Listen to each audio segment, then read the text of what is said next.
Welcome to Pindar Poetry. We hope you learned something new. In this video, I will explain how to connect your MetaMask wallet to an airdrop. First, ensure your MetaMask wallet is installed and configured correctly in your browser.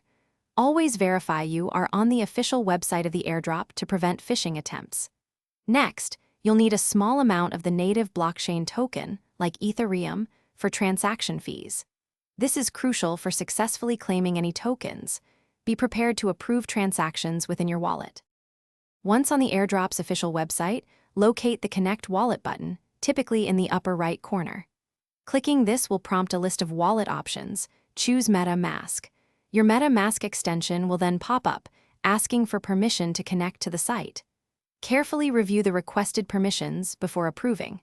This step establishes the secure link between your wallet and the airdrop platform, allowing for future interactions. After connecting, the airdrop site will guide you through the claiming steps. This often involves clicking a claim or receive button. MetaMask will then display a transaction confirmation window, showing the amount of tokens you're claiming and the associated gas fees. Always double-check these details. Approve the transaction, and once it's confirmed on the blockchain, your new tokens should appear in your MetaMask wallet shortly. After a successful claim, always verify the new tokens are visible in your MetaMask wallet. If not, you might need to manually add the token contract address. For security, it's a good practice to disconnect your wallet from the airdrop website once you've finished.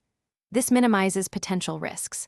Remember to always stay vigilant against scams and only interact with trusted sources.